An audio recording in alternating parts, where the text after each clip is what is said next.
انداز دیکھیے، ارشاد فرمایا والعصر، رب فرماتا ہے مجھے زمانے کی قسم ہو۔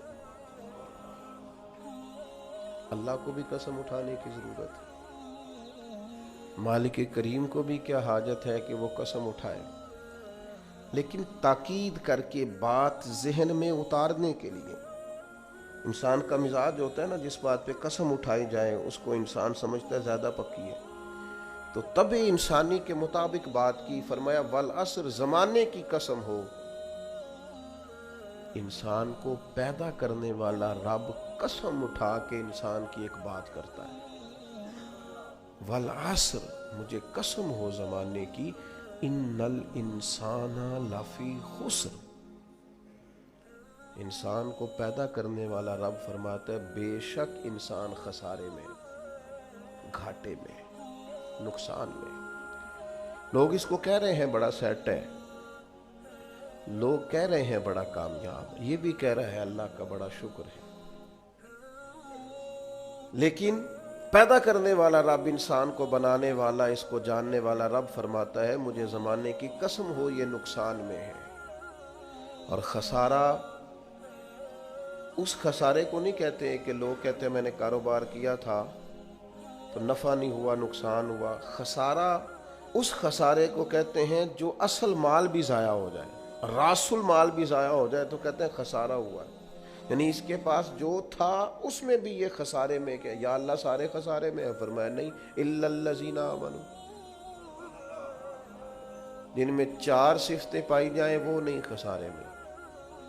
ان میں پہلی صفت یہ ہے کہ الا الذین آمنوا، بے شک وہ لوگ جو ایمان لائے، مگر وہ لوگ جو ایمان لے آئے، جن کا ایمان مضبوط ہو، جن کا عقیدہ ہو کہ اللہ ہمارا رب ہے، وہی پیدا کرنے والا ہے، وہی رزق دینے والا ہے، اسی کی تقدیر کا غلبہ ہے، رب کریم ذرے ذرے کو جانتا ہے، اللہ تعالیٰ نے جس حال میں رکھا ہے یہی حال میرے لیے بہتر ہے۔ انسان محنت پوری کرے، نتیجہ اپنے رب پہ چھوڑ دے، اسباب سارے جمع کرے، بھروسہ اپنے اللہ تعالیٰ پہ کرے، عقائد کے لحاظ سے پختہ ہو، اور پھر اس کا عقیدہ ہو کہ بعد از خدا بزرگ تو ہی قصہ مختصر۔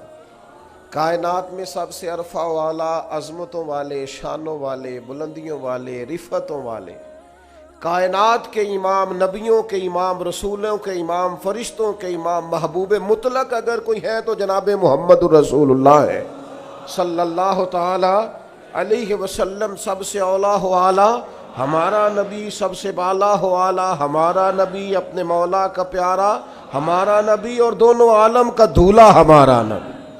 نظریاتی پختگی حاصل ہو، عقائد پختہ ہو، ایمان میں عقائد پوری طرح داخل ہے، عقائد اہل سنت کا پابند ہو بندہ۔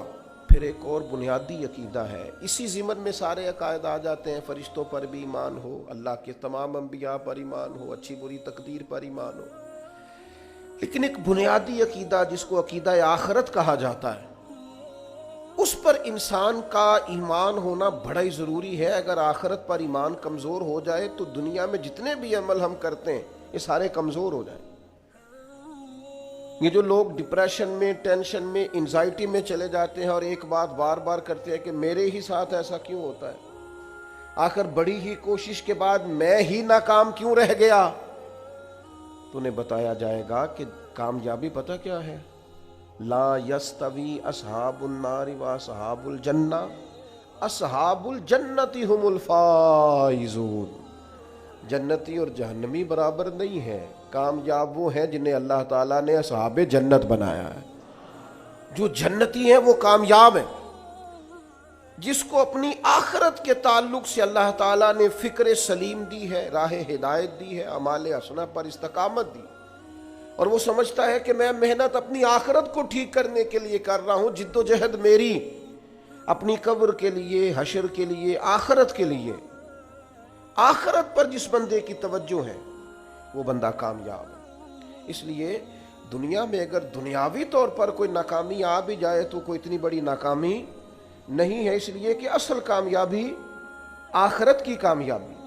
تو عقائد مضبوط ہوں، اور پھر عقائد اہل سنت کی پابندی اس کے پاس موجود ہو، نہ رفض کی طرف اس کا رجحان ہو، نہ خارجیت کی طرف اس کا رجحان ہو، اس کے نظریات ستھرے ہوں، اجلے ہوں، خوبصورت ہوں، وہ رسول پاک کی ذات گرامی کی پوری غلامی کرنے والا وہ شخص، تو اس کے نظریات اعلیٰ ہوں۔ تو فرمایا کہ انسان خسارے میں ہے الا الذین آمنوا، مگر وہ لوگ جو ایمان لائے، وعملوا الصالحات، اور جنہوں نے نیک اعمال کیا۔ اور یہاں بات ختم نہیں ہوئی، دو صفتیں اور بھی پیدا کریں۔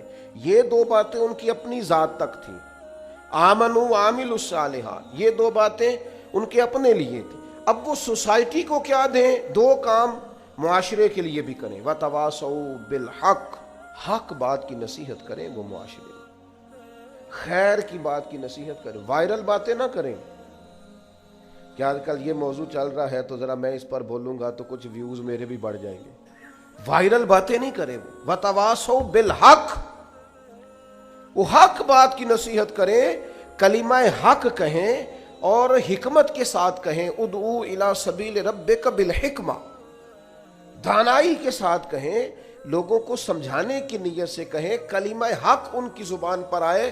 اور میرے نبی پاک علیہ السلام نے فرمایا سب سے افضل جہاد ظالم بادشاہ کے سامنے کلمہ حق کہنا ہے۔ آپ حق کے ساتھ کھڑے ہوں، پھر آپ لوگوں کو امر بالمعروف کریں، پھر نہیں عن المنکر کہیں، اور وہ بھی بندہ دیکھ کے نہیں۔